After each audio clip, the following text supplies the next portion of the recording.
नमस्कार विद्यार्थियों, मैं डॉक्टर हनुमान साई माली राजस्थान सरकार और वेदांता के CSR इनिशिएटिव ई कक्षा में आपका स्वागत करता हूं, जिसके टेक्निकल पार्टनर है मिशन ज्ञान। विद्यार्थियों, हम हमारी कक्षा के अंदर सप्तमः पाठ्य का अध्ययन कर रहे थे और हमारे सप्तमः पाठ्य का शीर्षक क्या था विद्यार्थियों? प्रत्यभिज्ञानम।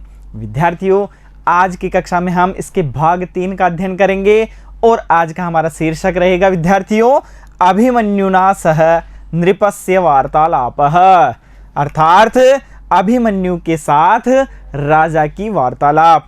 वहाँ पर जो प्रसंग चल रहा था उस प्रसंग के अंतर्गत हम चर्चा कर रहे थे और एक दूसरे के प्रति वार्तालाप चल रही थी। विद्यार्थियों, अंतिम कक्षा में हमने अध्ययन किया था कि भगवान पुत्र को अयम मध्यमो नाम, इस प्रसंग के अंदर हमने अध्ययन करते हुए पिछली कक्षा का अंत किया था। विद्यार्थियों, आज की कक्षा हम वहीं से आरंभ करते हैं और जानते हैं विद्यार्थियों जो भगवान प्रसंग आया है वहां पर वह युधिष्ठिर के लिए प्रयुक्त किया गया था, अर्थात भगवान वहां पर किसे कहा गया है? युधिष्ठिर को। अब विद्यार्थियों, पुत्र को अयम मध्यमो नाम, पुत्र यह जो मध्यम है उसका नाम क्या है? यह प्रश्न भगवान के द्वारा पूछा गया है। अब उसका प्रत्युत्तर अभिमन्यु देता है विद्यार्थियों किस प्रकार से? देखिए, योगत्रयित्वा जरासंधम कंठश्लिष्टेन बाहुना अशय्यम कर्म तत्कृत्वा नीतः कृष्णो अतदर्हताम। इस प्रकार से वह अपना प्रत्युत्तर प्रस्तुत करता है अभिमन्यु। देखिए, योगत्रयित्वा जरासंधम कंठश्लिष्टेन बाहुना अशय्यम कर्म तत्कृत्वा नीतः कृष्णो अतदर्हताम। इस प्रकार से अभिमन्यु अपना प्रत्युत्तर प्रस्तुत करता है। अब विद्यार्थियों, जो हमारे पास श्लोक आया है हम उस श्लोक का गहनता से अध्ययन करते हैं और उसके अंदर जो तथ्य छिपे हुए हैं उन्हें हम ढूंढकर अध्ययन करते हैं। देखिए, सर्वप्रथम हम जो हमारा श्लोक है उस श्लोक का पदच्छेद करते हैं। योगत्रयित्वा जरासंधम कंठश्लिष्टेन बाहुना अशय्यम कर्म तत् कृत्वा नीतः कृष्णः अतदर्हताम। इस प्रकार से हमने इस श्लोक के जो पद हैं उनका विच्छेद किया और उनका अध्ययन किया। विद्यार्थियों, पदच्छेद से हमें एक फायदा यह भी होता है कि हम जो पद हैं उनका उच्चारण अलग अलग रूप से कर सकते हैं, उन्हें उच्चारित करने में हमें आसानी होती है। चलिए, अब हम इसके जो शब्दार्थ हैं उनकी ओर अग्रसर होते हैं।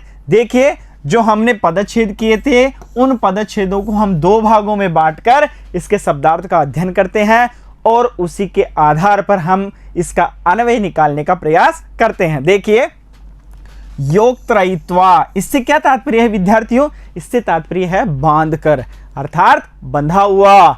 जरासंधम, जरासंधम जरासंध को, कंठश्लिष्टेन, कंठ पर लिपटी, और बाहुना, बाहुना से क्या तात्पर्य है? भुजाओं से।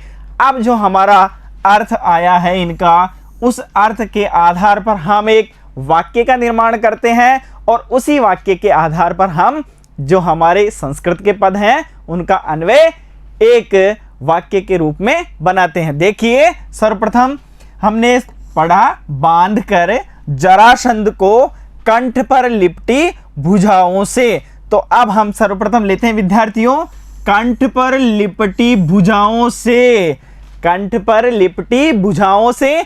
आगे क्या लेंगे? जरासंध को बांधकर। अब हमारे पास एक वाक्य है। क्या वाक्य है विद्यार्थियों?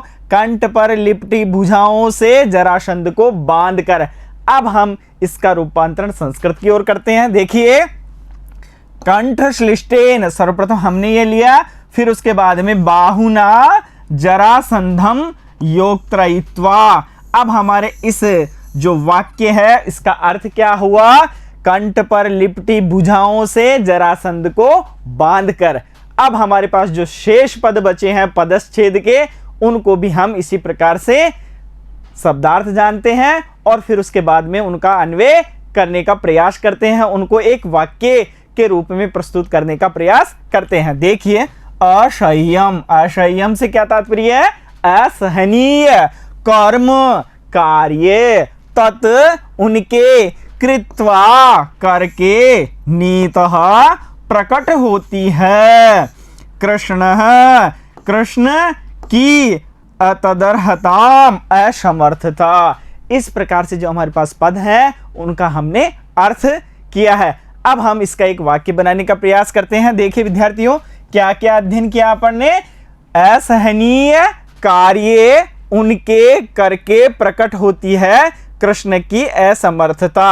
अब यहां से उनके, तत्, उसके बाद में असहनीय कार्य करके, अर्थात उनके असहनीय कार्य करने पर क्या होता है? कृष्ण की असमर्थता प्रकट होती है। अब हमारे पास एक वाक्य है विद्यार्थियों। क्या वाक्य है? उनके असहनीय कार्य करके कृष्ण की असमर्थता प्रकट होती है। अब इसका रूपांतरण संस्कृत की ओर देखिए। उनके से तत्, असहनीय, असह्यम, कार्य, कर्म, करके, कृत्वा, कृष्ण, कृष्ण की, भीमेन, यहां पर लिखा हुआ है अलग से, इसको हम देखते हैं, अतदर्हताम, असमर्थता, और नीतः, प्रकट होती है। अर्थात जो असहनीय कार्य है वह उनके द्वारा किया गया और कृष्ण की असमर्थता प्रकट होती है। लेकिन अब यह प्रश्न है कि वह कार्य किसके द्वारा किया गया? हम देखते हैं कि यह कार्य भीमेन, भीम के द्वारा किया गया, इसलिए इसको यहां पर हमने लिखा है। अब हम इसके जो अन्वय है उसको एक साथ लिखते हैं और फिर उसका अध्ययन कर भावार्थ की ओर अग्रसर होते हैं। विद्यार्थी, जो हमारे पास श्लोक था उस श्लोक को एक बार पुनः देखकर हम उसका अन्वय करने का प्रयास करते हैं। एक बार हमने अन्वय किया है, दोबारा हम फिर से अन्वय करने का प्रयास करते हैं और देखते हैं कि अन्वय किस प्रकार से श्लोक से हम सीधा अन्वय कर पा रहे हैं अथवा नहीं। देखिए, योगत्रयित्वा जरासंधम कंठश्लिष्टेन बाहुना असह्यम कर्म तत् कृत्वा नीतः कृष्णो अतदर्हताम। इस प्रकार से हमारा जो श्लोक है उस श्लोक के जो पद हैं उन पदों को हम अन्वय के रूप में प्रस्तुत करते हैं। देखिए, सर्वप्रथम हमने यहां से लिया है कंठश्लिष्टेन, फिर उसके बाद में बाहुना। हमारे पास क्या पद आया? कंठश्लिष्टेन बाहुना, और उसके बाद में जरासंधम योगत्रयित्वा। इसको हमने आगे इसी प्रकार से यहां पर लिख दिया है। अब हमारे पास एक पंक्ति है, अर्थात हमने जो प्रथम पंक्ति है उसका अन्वय कर लिया है। अब हम द्वितीय पंक्ति की ओर चलते हैं विद्यार्थियों। तत असह्यम कर्म कृत्वा कृष्णः अतदर्हताम नीतः। इस प्रकार से जो द्वितीय पंक्ति है उसका भी अन्वय हमने सीधा श्लोक से किस प्रकार किया जाता है वह समझने का हमने प्रयास किया है। अब विद्यार्थियों, हम जो इसके पद परिचय हैं उनकी ओर अग्रसर होते हैं। अब हमारे पास अन्वय है, तो अन्वय के आधार पर जो ये पद हैं उनके परिचय को जानते हैं। देखिए, अब हम पद परिचय को जानने के लिए अग्रसर होते हैं। अब हमारे पास में पद है, उसका अर्थ है और उसका पद परिचय है। अब विद्यार्थियों, एक एक पद को लेते हैं और उसके अर्थ और उसका जो परिचय है उसको जानते हैं। देखिए, सर्वप्रथम हमारे पास पद क्या है? बाहुना। बाहुना से तात्पर्य है विद्यार्थियों हस्तेन। अब यह किस विभक्ति और किस वचन का है विद्यार्थियों? यह बाहु जो पद आया है वह उकारांत हुआ और उकारांत होने के साथ में यह पुल्लिंग तृतीय विभक्ति का एक वचन है। अर्थात यह तृतीय विभक्ति के एक वचन का रूप क्या बनेगा बाहु से? बाहुना। द्वितीय पद हमारे पास है विद्यार्थियों योगत्रयित्वा। इसका अर्थ क्या होगा विद्यार्थियों? बद्ध्वा। यह पद किस प्रकार से बना है विद्यार्थियों? योक्त्री और उसके अंदर त्वा प्रत्यय है और उस प्रत्यय के योग से क्या बना है? योगत्रयित्वा। और उसका अर्थ हमने क्या लगाया है? बद्ध्वा। तत्, उसके बाद क्या पद है विद्यार्थियों? तत्।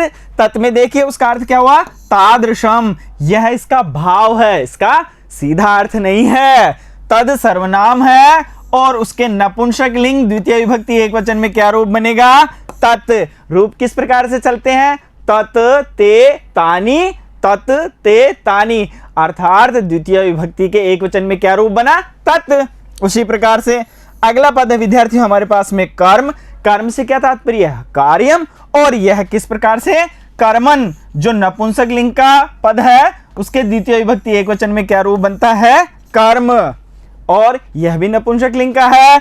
और उसके बाद में देखिए विद्यार्थियों कृत्वा।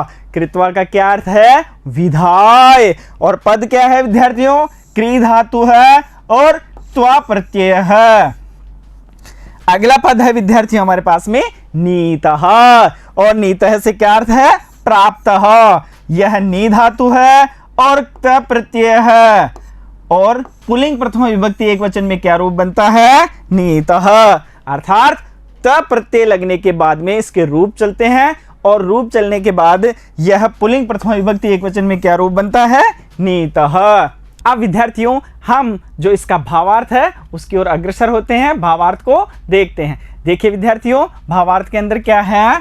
अभिमन्यु मध्यतातस्य भीमस्य पराक्रम पूर्ण परिचयम ददन राजानम प्रति कथयति यत।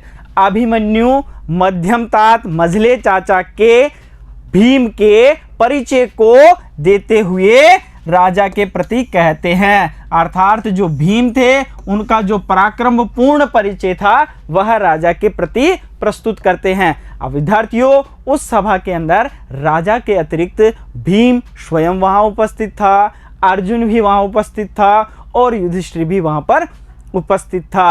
अब उस दौरान वह जो अभिमन्यु है वह क्या प्रत्युत्तर देता है? यह भीमसेनः निज बाहुना कंठे धृत्वा अतिबलम जरासंधम हत्वा कृष्णम अपि तादृश वीरहननम अक्षमम प्रमाणयामाश। यह कृष्णेनापि न हतः तम अपि अवधीत। अर्थात जो भीमसेन अपनी भुजाओं से कंठ को धरकर अर्थात कंठ को दबाकर अति बलशाली जरासंध को मार दिया।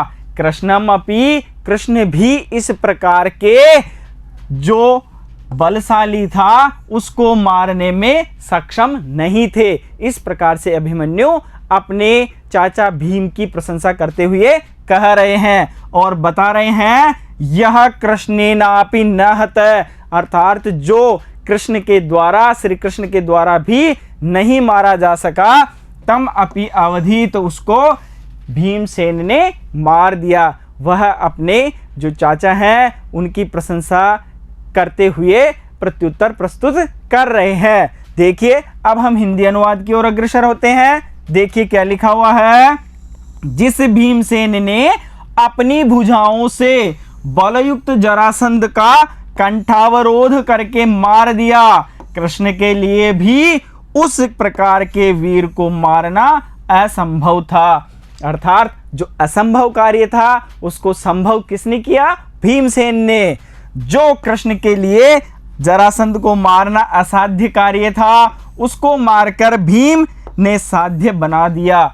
इस प्रकार से हमने इस श्लोक के अंदर देखा कि जो अभिमन्यु है वह अपने जो तात हैं, मध्यम तात, उनकी प्रशंसा करते हुए प्रत्युत्तर प्रस्तुत करते हैं। तो विद्यार्थियों अगली वार्तालाप किन के मध्य होता है और जो अभिमन्यु है उसका प्रत्युत्तर कौन देता है? देखिए वह आगे हम चलते हैं और देखते हैं। अब विद्यार्थियों जो प्रत्युत्तर देते हैं वह कौन है? राजा। अब राजा अभिमन्यु को प्रत्युत्तर देते हैं और क्या देते हैं? न ते क्षेपेण रुष्यामि रुष्यता भवता रमे किमुक्त्वा नापराधोहम कथम तिष्ठति यात्विति। इस प्रकार से जो राजा है वह प्रत्युत्तर देते हैं। देखिए न ते क्षेपेण रुष्यामि रुष्यता भवता रमे किमुक्त्वा नापराधोहम कथम तिष्ठति यात्विति। इस प्रकार से राजा प्रत्युत्तर देते हैं। अब हमारे पास फिर से एक श्लोक है। तो विद्यार्थियों इस श्लोक का भी अध्ययन हम उसी प्रकार से करेंगे। सर्वप्रथम हम इसका पदच्छेद करते हैं। देखिए, न ते क्षेपेण रुष्यामि, न ते क्षेपेण रुष्यामि, रुष्यता भवता रमे, रुष्यता भवता रमे, किम उक्त्वा, तो किम और उक्त्वा, किम उक्त्वा, नापराधोऽहं, नापराधः अहं, कथम तिष्ठति यातु इति। इस प्रकार से हमने इसका पदच्छेद किया है। तो चलिए विद्यार्थियों, अब हम जो हमारे पदच्छेद हैं उन पदच्छेदों के शब्दार्थों को देखते हैं और शब्दार्थों के आधार पर ही हम एक ऐसे वाक्य का निर्माण करते हैं जिससे हम अन्वय निकाल सकें। देखिए, सर्वप्रथम हमारे पास क्या है विद्यार्थियों, न से क्या तात्पर्य है, नहीं, ते तुम्हारे अर्थात अभिमन्यु के, क्षेपेण व्यंग्य वचनों से, रुष्यामि क्रोधित होता हूं, रुष्यता क्रोधित होने से, भवता आपके, रमे प्रसन्नता होती है। अब हमारे पास जो अर्थ आए हैं उन अर्थों के आधार पर हम एक वाक्य का निर्माण करते हैं और उस वाक्य से अन्वय बनाने का प्रयास करते हैं। देखिए, नहीं तुम्हारे अर्थात अभिमन्यु के व्यंग्य वचनों से क्रोधित होता हूं, क्रोधित होने से आपके प्रसन्नता होती है। तो पहला वाक्य क्या बनेगा, क्रोधित होने से आपके प्रसन्नता होती है। तो रुष्यता भवता रमे, इस प्रकार से हमने प्रथम पंक्ति बनाई है। अब दूसरी पंक्ति देखते हैं। देखिए, ते तुम्हारे व्यंग्य वचनों से, ते क्षेपेण तुम्हारे व्यंग्य वचनों से, न नहीं, और रुष्यामि क्रोधित होता हूं। दूसरा वाक्य हमारे पास क्या बना कि तुम्हारे व्यंग्य वचनों से मैं क्रोधित नहीं होता हूं। अर्थात जो अभिमन्यु है, अभिमन्यु के लिए कहा जा रहा है कि अभिमन्यु तुम्हारे जो वचन है उनसे मैं क्रोधित नहीं होता हूं। अब हम अगले वाक्य की ओर बढ़ते हैं। जो हमारे शेष बचे हुए पद हैं उनका अर्थ जानते हैं और फिर वाक्य बनाने का प्रयास करते हैं। देखिए, अगला क्या है, किम, किम से क्या तात्पर्य है, क्या, उक्तवा ये कहकर, नापराध अपराधी नहीं बनूंगा, अहम मैं, कथम क्यों, तिष्ठति खड़े हो, यातु, यातु से क्या तात्पर्य है, जाओ। तो अब हमारा जो वाक्य है वह क्या बनेगा, क्या यह कहकर मैं अपराधी नहीं बनूंगा। पहला वाक्य हमने क्या बनाया विद्यार्थियों, क्या यह कहकर मैं अपराधी नहीं बनूंगा।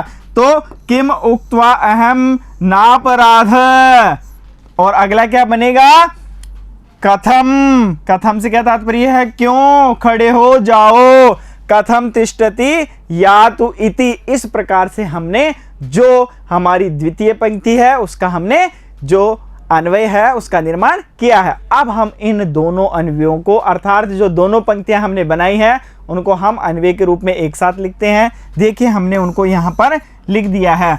अब हमारे पास ऊपर श्लोक है, उस श्लोक के आधार पर हम जो हमारा अन्वय है उसको एक बार पुनः देखने का प्रयास करते हैं। देखिए, यहाँ पर रुष्यता भवता रमे, तो रुष्यता भवता रमे यहाँ पर सीधी सीधी यह पंक्ति है। उसके बाद में ते क्षेपेण न रुष्यामि, तो ते क्षेपेण, और यहाँ पर इन्होंने क्या लिख दिया, न, और अंत में क्या लिखा, रुष्यामि। उसी प्रकार से द्वितीय पंक्ति देखिए विद्यार्थियों, किम उक्त्वा अहम नापराध, अहम यहां से लिया है और नापराधो, और उसका अगर अलग करते हैं तो पद क्या बनता है, नापराध। इस प्रकार से कथम तिष्ठति यातु इति, इस प्रकार से अंतिम वाक्य है कथम अर्थात भवान। यहां पर सही कर लेते हैं विद्यार्थियों, क्या लिखा हुआ है, भवान।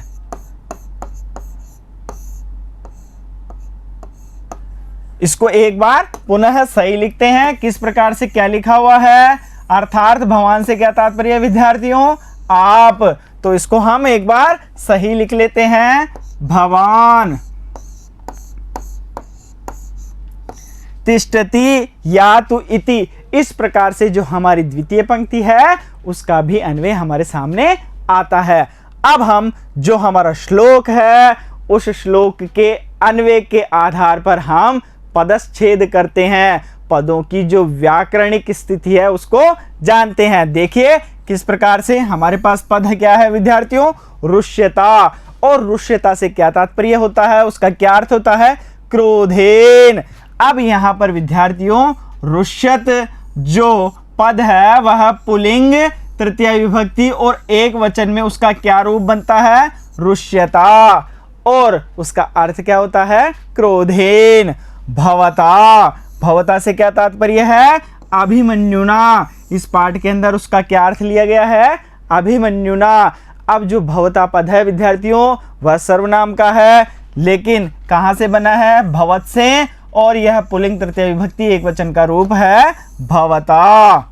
रमे, रमे से क्या तात्पर्य है, प्रसन्न, और यह रम धातु और आत्मने पद का रूप है। और इसका क्या धातु है विद्यार्थियों, लट लकार है, और उत्तम पुरुष एक वचन में क्या रूप बनता है, रमे। अब विद्यार्थियों लट लकार वर्तमान काल के लिए प्रयुक्त होता है और उसके अंदर उत्तम पुरुष एक वचन का रूप हमने जाना है। अब हमारा पद है क्षेपेण। क्षेपेण का क्या अर्थ होता है, अपमानेन। यहां पर विद्यार्थियों क्षेप है और पुल्लिंग तृतीय विभक्ति एक वचन में क्या रूप बनता है इसका, क्षेपेण। उसके बाद रुष्यामि। रुष्यामि का क्या अर्थ होता है, क्रोधितः। यहां पर रुष धातु है और वर्तमान काल के अंदर लट लकार का प्रयोग करते हुए उत्तम पुरुष एक वचन में क्या रूप बनता है इसका, रुष्यामि। उसी प्रकार से विद्यार्थियों तिष्ठति। तिष्ठति का क्या अर्थ होता है, स्थितः अस्ति। यहां पर स्था धातु है और लट लकार प्रथम पुरुष एक वचन में क्या रूप बनता है इसका, तिष्ठति।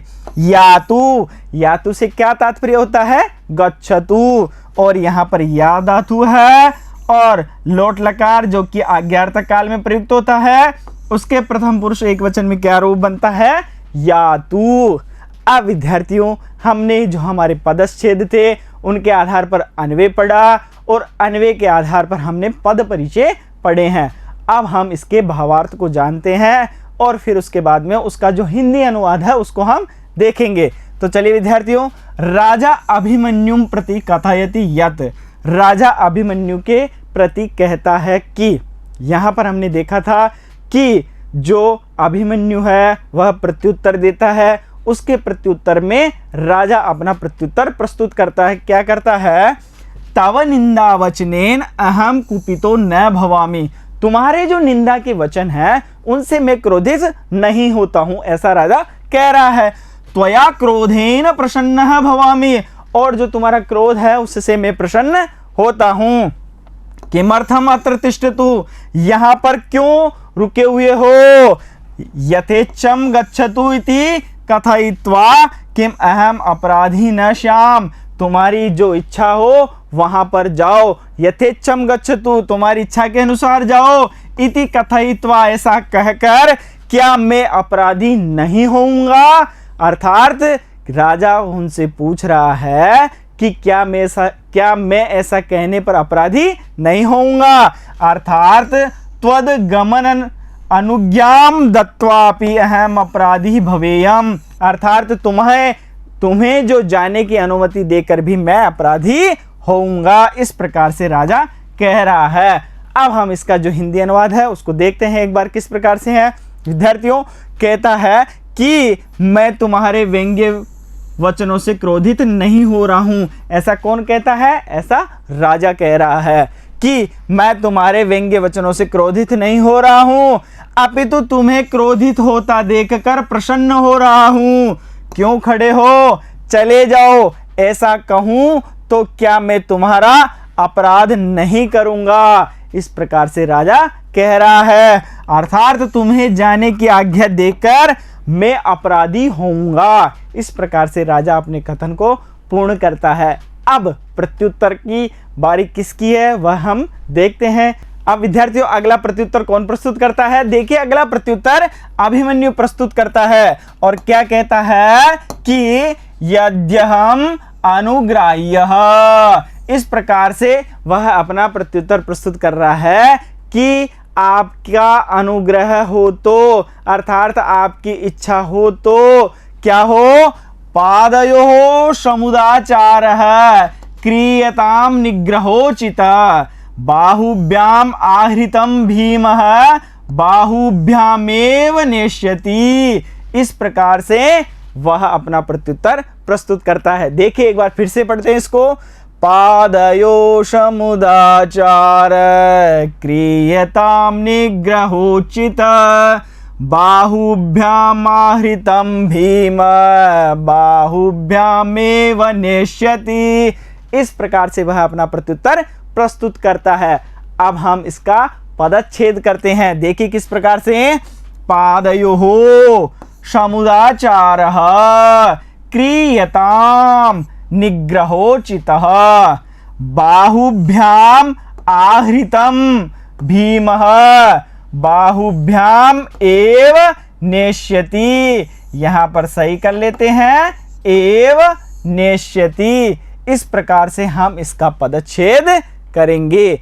अब हम इस पदच्छेद के आधार पर शब्दार्थों को जानेंगे और फिर उसके आधार पर हम अन्वय वहां से निकालने का प्रयास करेंगे। देखिए विद्यार्थियों, हमारे पास में पद है पादयोः। पादयोः से क्या तात्पर्य है? पैरों में। समुदाचारः का आचरण, क्रियताम करो, निग्रहोचितः बंदी जनों के समान उचित दंड।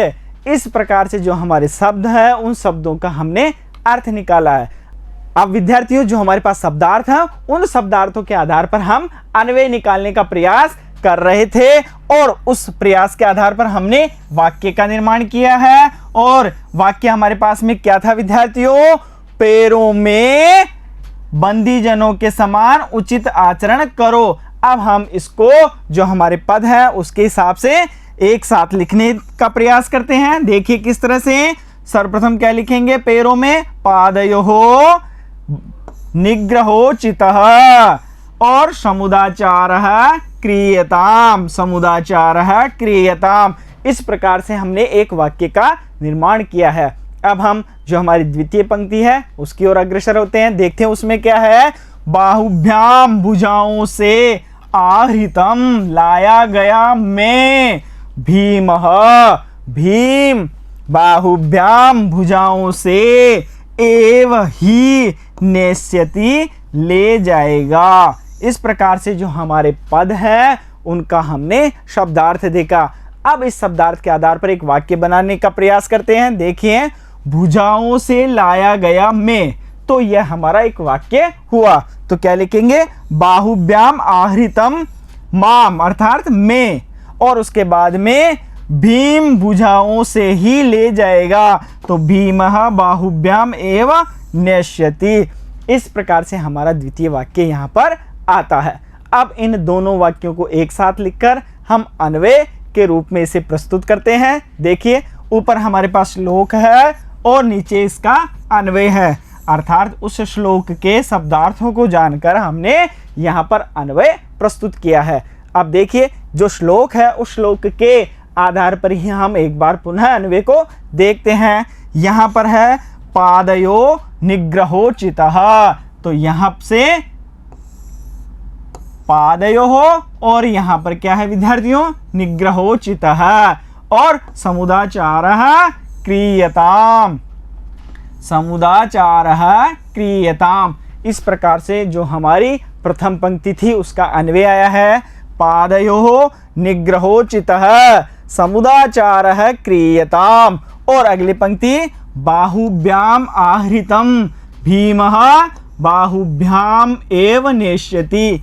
इस प्रकार से जो द्वितीय पंक्ति है उसका भी अन्वय यहाँ पर लिखा गया है। बाहुभ्याम आहृतम माम भीमः बाहुभ्याम एव नेष्यति। एव यहाँ भी सही कर लेते हैं इसको हम एक बार, एव नेष्यति। इस प्रकार से चलिए अब हम इसके जो अन्वय हमारे पास में है उस अन्वय के आधार पर इसके पद परिचय को हम जानते हैं। देखिए किस प्रकार से। सर्वप्रथम हमारे पास क्या है विद्यार्थियों? पादयोः, उसका अर्थ क्या होता है? चरणयोः।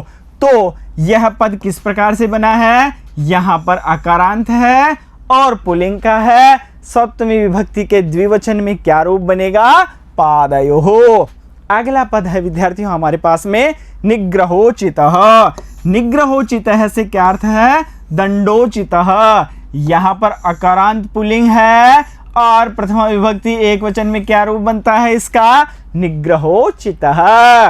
अगला है क्रियताम। क्रियताम से क्या तात्पर्य है?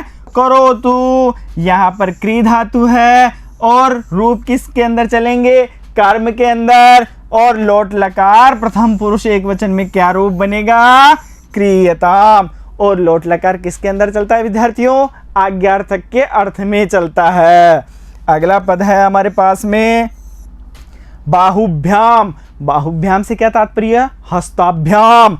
यहाँ पर भी द्विवचन का है। देखते हैं उकारांत पुल्लिंग तृतीय विभक्ति के द्विवचन में क्या रूप बनता है? बाहुभ्याम। बाहु के अंत में उ होने के कारण क्या हुआ विद्यार्थियों? यह है उकारांत। क्या होता है? यह उकारांत। इसलिए यहाँ पर लिखा गया है कि उकारांत है, पुल्लिंग है और तृतीय विभक्ति के द्विवचन में क्या बनता है? बाहुभ्याम। अब हमारे पास पद है विद्यार्थियों आहृतम। आहृतम से क्या तात्पर्य है? आनीतम। आंग यहाँ पर उपसर्ग है विद्यार्थियों, आपको पता है आंग के अंदर अंग की संज्ञा होती है और शेष क्या बचता है हमारे पास में? आ। ह्री धातु है और त प्रत्यय होने पर क्या रूप बनता है विद्यार्थियों? आहृतम। नेष्यति। नेष्यति से क्या तात्पर्य है? आहरिष्यति। यहाँ पर नी धातु है और लिट लकार प्रथम पुरुष एक वचन का यह रूप है नेष्यति। और लिट लकार भविष्यत के अर्थ में प्रयुक्त किया जाता है। इस प्रकार से जो हमारे श्लोक के पद हैं उनके पद के परिचयों को हमने जाना है। अब जो हमारा श्लोक है उसके भावार्थ को जानते हैं।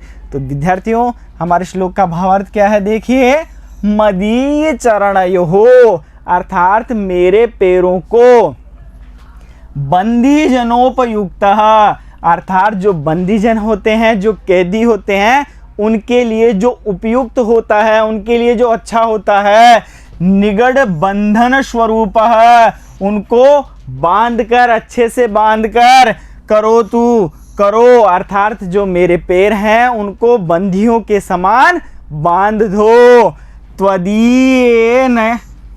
त्वदीयने भट्टेन।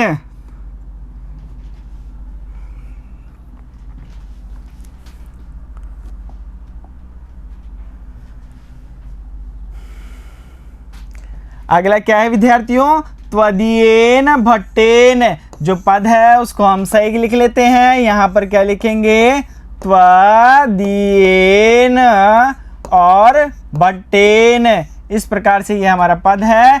और भुजाभ्याम गृहीत्वा अत्रानीतम अर्थात जो तुम्हारे सैनिक के द्वारा भुजाओं को पकड़कर यहाँ लाया गया। माम में मम मध्यमस्तात है और जो मेरे मध्यम तात हैं अर्थात जो मझले चाचा हैं। भीमसेन भीमसेन शस्त्र निरपेक्षाभ्याम जो बिना किसी शस्त्र के भुजाभ्याम एवं भुजाओं से एवं लिखा हुआ है उसको हम सही कर लेते हैं। एवं मोचयित्वा स्वगृहं नेष्यति मुझे छुड़ाकर यहाँ से ले जाएंगे अर्थात जो मेरे मझले चाचा हैं वह मुझे यहाँ से जो मेरे मझले चाचा हैं वह मुझे यहाँ से ले जाएंगे। तो विद्यार्थियों अब हम इसका हिंदी अनुवाद देखते हैं एक बार। क्या है? हिंदी अनुवाद है, मेरे पैरों को बंदी जनों के लिए उपयुक्त बेड़ियों से बांध दीजिए। ऐसा कौन कह रहा है? ऐसा अभिमन्यु राजा से कह रहा है। तुम्हारे सैनिक द्वारा मुझे भुजाओं से पकड़कर लाया गया था और अब मेरे तात भीम मुझे भुजाओं से पकड़कर अपने घर ले जाएंगे। इस प्रकार से जो अभिमन्यु है वह प्रत्युत्तर दे रहा है राजा को। तो विद्यार्थियों जो हमारा पाठ है उसकी आगे की जो कथा है या जो आगे का वार्तालाप है उसको हम आगे की कक्षा के अंदर पढ़ेंगे। तो विद्यार्थियों शेष बचे हुए भाग के अध्ययन के लिए हम मिलते हैं अगले वीडियो में। तब तक के लिए धन्यवाद।